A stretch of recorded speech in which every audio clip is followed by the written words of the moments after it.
안녕하세요. 세정입니다. 제가 오늘은 마음 공부, 수행을 어떻게 배울 것인가에 대해서 이야기해 보겠습니다. 마음 공부를 배우려면 어디로 가서 배워야 되느냐, 어디를 왔다 갔다 하면서 배워야 되느냐, 그렇게 물어보시는 분이 계신데요. 저 같은 경우는 어디 소속이 아니고 종교가 있는 것도 아니고 그래서 어디로 가시라고 딱히 말씀을 드릴 수가 없고요. 특정한 곳에 가서 배운다는 것은 장점도 있을 것이고 단점도 있을 것입니다. 이런 영성이나 종교 분야에서는 특히 사람들이 좀 마음이 약한 사람들이 오잖아요. 그걸 이용하는 사람들이 있거든요. 마음이 흔들리고 어디 가서 의지하고 싶고 나를 확 잡아줬으면 좋겠고 이런 마음으로 어디 간다면 10중 8구 거기서 당하기가 쉬운 거죠. 영성 분야에서 너무 많은 금액을 받는 것 같다. 그런 경우에는 아무래도 그 사람을 도우려는 취지보다는 사업수단으로서 하는 경우가 많을 것입니다. 또는 처음에는 돈이 얼마 안 드는데 좀 시간이 지나면 점점 돈을 많이 갖다 줘야 되는 그런 구조가 있을 수도 있고요. 그런데 그 집단 안에 있는 사람은 자기가 이미 그것이 옳다고 믿고 있고 세뇌가 되었기 때문에 돈을 갖다 주더라도 자기가 잘했다고 생각을 하고 있어요. 그런 경우는 또 카르마적으로 얽힌 것일 수 있으니까 어쩔 수 없겠죠. 저의 영상에서 여러 번 말씀을 드렸는데요. 내가 무엇을 배우기 위해서 어디 가서 배워야 된다. 저는 그런 생각을 별로 안 하는데 그런 생각을 많이 하시더라고요. 어디 가서 배우더라도 기본적으로 배운다는 것은 나 스스로 해야 되는 것이거든요. 남의 도움을 조금 받을 수는 있겠지만 나의 내면을 들여다보는 일은 나 스스로 할 수밖에 없는 것입니다. 그리고 저 자신의 한계도 있어요. 제가 경험이 그렇게 많은 사람이 아니기 때문에 제가 모든 걸 다 알려드릴 수는 없죠. 저는 유튜브를 통해서 저의 경험을 공유를 하는 것이고요. 필요한 분들께서 필요한 만큼 도움을 받으시면 되겠습니다. 일단 제가 드릴 수 있는 얘기는 크게 두 가지 정도 말씀드릴 수 있는데요. 제가 다른 영상에서도 많이 말씀을 드렸는데요. 자기 생활 습관을 돌아보시는 게 가장 중요합니다. 우리가 육체에 들어와서 살고 있기 때문에 육체의 영향을 많이 받아요. 내가 어떤 음식을 먹고 어떻게 생활하는지 나의 육체를 깨끗하게 유지를 하는 것이 우리의 영성에도 큰 도움이 됩니다. 영성적으로 좀 변화가 생기고 나서 이 세상에 있는 사람들의 생활 습관이 좀 나와 좀 다르구나라는 것을 많이 알게 됐어요. 사람들이 어디서든지 모여서 친해지려고 하면 어떻게 해요? 우리나라 사람들 같은 경우는 모여서 고기를 구워 먹고 술을 먹고 이렇게 해야지 친해진다고 생각을 하잖아요. 근데 저는 술도 안 먹고 고기도 안 먹으니까 그런 데 가기가 힘든 거죠. 그리고 또 고기가 있으면 고기를 배불리 먹어야지 이기라고 생각하고 뭐 채소가 있으면 이런 건 뭐하러 먹어 이렇게 얘기를 하는데요. 저의 경험으로 보면 채소를 먹는 것이 굉장히 중요하고요. 채소 중에서도 생채소를 충분히 드시는 것이 몸에도 중요하고 영적으로도 도움이 됩니다. 가공식품과 육식을 가급적 줄이시는 것이 좋고 생채소를 충분히 드시고 유튜브에도 로푸드 영상이 많거든요. 그런 부분을 공부를 해보시면 도움이 되겠습니다. 우리의 기본 상태라는 것이 우리의 뇌라든지 호르몬이라든지 뱃속 상태라든지 이 영향을 다 받고 있는 거예요. 내가 단지 기분이 안 좋다는 것이 주변의 어떤 사람 때문이라든지 환경 때문이라든지 이게 전부가 아닌 거예요. 내 뱃속이 편안하고 내 기분이 평온하다면 다른 사람들이 아무리 나를 괴롭혀도 나는 그냥 평온하게 있을 수도 있거든요. 먹는 음식이 가장 중요하고요. 다음으로 운동이나 수면이나 여러 생활 습관들도 돌아보시면 되겠습니다. 세상 사람들이 즐거운 것, 재밌는 것, 쾌락적인 것 이런 것을 아주 좋아하는데요. 영적인 쪽을 개발하기 위해서는 아무래도 그런 육적인 쾌락에 있어서는 절제하는 것이 매우 중요합니다. 나는 자유로운 영혼이니까 쾌락을 다 누려도 상관없어. 이렇게 생각할 수도 있는데요. 내가 하고 싶은데 억지로 억눌러서 되는 건 아니죠. 그런 경우에는 어쩔 수 없지만 내가 절제할 수 있는 만큼은 할 수 있는 거죠.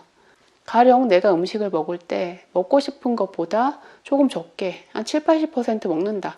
이런 것은 가능하잖아요. 그리고 내가 스마트폰에서 재밌고 자극적인 거 이런 것만 찾아서 보고 있다. 이런 것들도 돌아볼 필요가 있겠고요. 자기 시간을 아껴서 자기 영혼을 살찌우는 일을 하시는 것이 좋겠습니다. 식사와 수면 이런 부분에서 규칙적인 생활을 하는 것이 중요해요. 낮에 활동하고 밤에 자고 이런 것들을 규칙적으로 하셔야 되는데 일단 수면 리듬이 깨지고 밤 늦게까지 깨 있다든지 이렇게 될수록 사람이 좀 우울해지기가 쉬워요. 영성을 위한다는 게 결국에 사람들이 일상적으로 말하는 건강을 위하는 것, 그것이 사실 영성적으로도 도움이 됩니다. 규칙적으로 생활하고 낮에 산책하고 햇빛 보고 이런 것들이 중요하다는 거예요. 일상 속에서 수행을 하는 방법, 첫 번째는 생활 습관을 말씀드렸고요. 두 번째는 자기 성찰의 시간을 가져보시라는 것입니다. 우리가 보통 하루 중에서 나 자신에 대해서 들여다보고 내면을 성찰하는 시간을 10분도 안 가지는 사람이 많을 거예요. 왜냐하면 이 문명사회에서 점점 더 재밌는 게 많거든요. TV라든지 스마트폰이라든지 들여다보면 온갖 재밌는 게 많이 있죠. 또 냉장고 열면 맛있는 것도 많이 있고 우리가 얼마든지 탐닉할 것들이 많단 말이에요. 스마트폰을 몇 시간씩 들여다보고 있다든지 그렇게 뭔가에 내가 정신이 팔려 있으면 삶의 여유가 없어지는 거죠. 내가 나 자신을 들여다보는 게 아니고 뭔가에 계속 정신이 팔린 상태로 있는 거잖아요. 스마트폰을 보더라도 내가 무엇을 보고 있구나, 나는 이것에 대해서 어떻게 생각을 한다, 이런 것을 그 순간 알아차림을 하실 줄 알아야 되는 거예요. 그런데 우리가 그냥 생각으로 하는 것은 오래 못 가요. 가만히 앉아서 눈 감고 있다가는 졸려서 자버리는 사람도 있죠. 그게 잘 안 되는 경우에는 다른 사람하고 대화를 한다든지 글을 쓴다든지 이런 방법이 있는데요.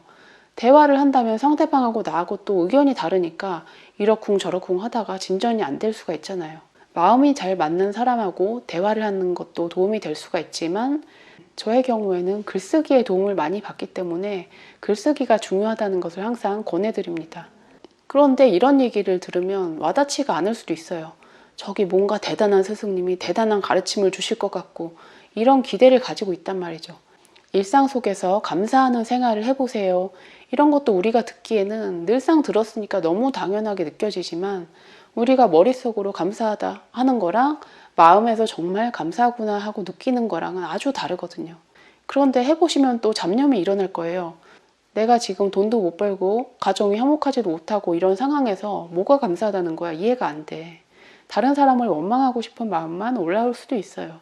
그런 생각이 들 때 그런 힘든 마음조차도 바라보시면 돼요.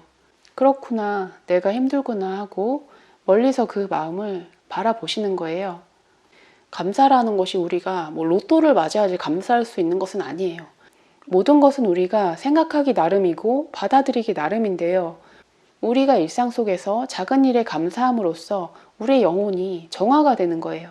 저도 그런 것을 느껴봤는데요. 이 주변 세상은 아무것도 달라진 게 없어요. 그냥 그대로인데 내가 마음이 바뀌니까 그때부터 이 세상이 아주 좋아지게 된 거예요.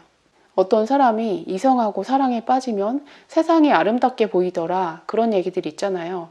마찬가지로 사람이 영성적으로 깨어나게 되면 이 세상에서 나에게 엄청나게 좋은 것을 줘서 감사한 것이 아니고 그냥 내가 존재하는 그 자체로 주어진 모든 것 자체가 감사할 뿐이에요.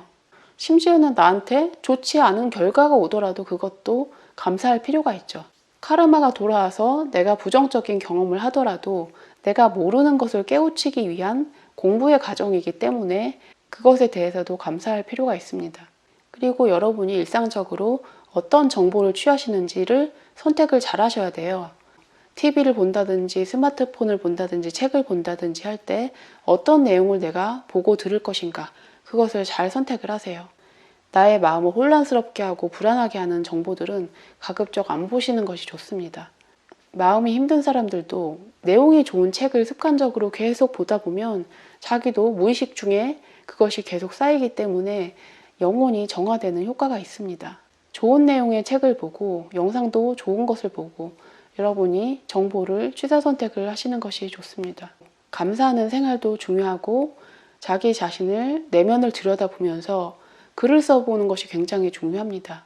일기를 쓴다는 것이 꼭 그날 하루에 나는 오늘 뭐 했다, 이것을 쓰시라는 것이 아니고 나의 감정적인 상황, 내가 마음에 떠올랐던 것들, 그런 것들을 자세하게 들여다보면서 쓰시면 도움이 돼요. 많은 분들이 저에게 무슨 수행을 하셨습니까? 그러는데 제가 특별히 수행한 것이 별로 없고요. 저는 계속 글을 썼던 거 그거밖에 없어요. 저 자신에 대해서 생각을 많이 했던 것, 그리고 글을 많이 썼던 것, 그게 전부입니다. 글을 쓴다는 것은 굉장한 효과가 있어요. 머릿속으로 그냥 생각하면 한 단계, 두 단계에서 멈추고 말 것을 내가 글을 쓰다 보면 점점 더 얘기가 나가게 되고 더 커다란 통찰이 일어날 수가 있습니다. 저는 저 말고 다른 사람들에게서 저는 글쓰기를 해서 많은 도움이 됐습니다. 이런 얘기들을 별로 못 들어본 것 같아요. 그런 것보다는 당장 저 너무 힘들어요. 마음이 힘들어요. 이런 얘기를 많이 하시는 거죠. 그런 순간순간에도 알아차림을 하시고 글쓰기를 하시든지 자기 스스로 노력을 하셔야 되는 거예요. 다른 사람에게 나 좀 위로해 주세요. 나 좀 알아주세요. 이런 것은 한계가 있습니다. 내가 나 자신을 이해하기 전에는 다른 사람에게서 아무리 사랑과 이해를 갈구한다고 하더라도 그것이 온전하게 채워질 수가 없는 것이에요. 내가 나 자신을 보고 내면의 탐구를 하셔야 하는 것입니다. 그것은 어느 단체에 가서 이렇게 하라고 배워서 그걸로 다 되는 것만도 아니고요. 가장 기본적인 방법은 여러분의 내면에 다 잠재되어 있어요. 문제는 우리가 일상생활 속에서 너무 바쁜 생활을 하고 있고 자기 자신을 성찰할 시간이 별로 없다는 것이 문제고요. 또 문제는 우리가 생각을 했을 때 깊게 들어가지가 않아요. 내가 살아왔던 생활 습관이 있고 내가 알고 있는 답이 있기 때문에 그것이 정답이라고 그냥 정해놨기 때문에 더 이상은 생각을 안 하는 거죠.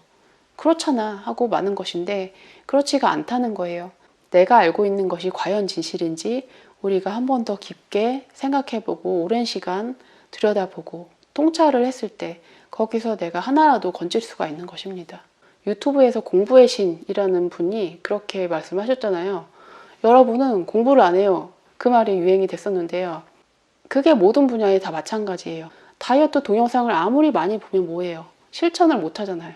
마음 공부에 대해서 어쩌고 저쩌고 제가 말씀드리는 것, 이거는 단지 지적인 것에 불과한 것이에요. 이 생활 속에서 어떻게 살아야 할지, 어떻게 나를 바라보아야 할지 실천을 해나가는 것은 각자의 몫이라는 것입니다. 부정적인 감정이 올라올 때 관찰자 시점에서 보라고 말을 하는데 그게 뭔가요? 이해가 안 됩니다 하는 분들이 계신데요. 내가 관찰자라고 생각하고 저기 내가 있다고 생각하고 이렇게 들여다보시라는 거죠. 그것을 직접 하셔야 되는 거예요. 내가 머릿속에서 관찰자 시점이라는 정보만 있어서 되는 것이 아니고 내가 감정이 올라오는 이런 현 상황에서 나의 모습을 객관적으로 바라볼 수 있어야 가능해지는 것입니다. 내가 자전거 타는 것을 머리에서 이론적으로 알아서 되는 게 아니죠. 직접 가서 타봐야 되는 거잖아요. 마음 공부도 이 삶 속에서 내가 직접 살아가면서 나 자신을 성찰하면서 이루어지는 것입니다. 가장 쉬운 방법은 우리가 어렸을 때부터 학교에서 배운 방법이잖아요. 일기를 쓰고 내가 오늘 하루 중에서 뭐 잘못한 일 없었는지, 내가 오늘 다른 사람에게 상처 준 일은 없었는지 이런 것을 돌아볼 필요도 있겠고요. 일상 속에서 매일매일의 그런 작은 성찰들이 쌓여서 우리 마음을 정화할 수 있게 되는 것입니다. 우리가 이 세상에 오는 것은 내가 공부를 하려고 오는 것이지 다른 사람을 믿고 따르려고 오는 게 아니란 말이죠. 누군가에게서 대단한 가르침을 듣고 그것을 따라가려고 그러기보다는 나의 삶 속에서 하루하루 일상 속에서 성찰을 하고 살아가시는 것이 가장 중요하다고 할 수 있겠습니다. 오늘은 이렇게 간단하게 말씀을 드리고요. 여러분의 도움으로 제가 구독자 3만 명을 돌파를 했습니다. 제가 작은 이벤트를 마련을 했는데요. 총 20명에게 제가 책을 한 권씩 보내드리겠습니다. 저의 채널을 구독을 눌러주시고 댓글에 이메일 주소를 써주세요. 제가 이 영상을 올리고 5일 후에 11월 9일이죠. 그때 추첨을 해서 메일을 드리겠습니다. 책 가격은 온라인 서점 가격 2만 원 이하로 하겠습니다. 앞으로 더 열심히 해서 다음에 10만 구독자가 되면 그때 이벤트를 다시 하겠습니다. 저의 채널을 시청해 주시는 모든 분들께 감사드립니다. 오늘도 행복한 하루 보내세요.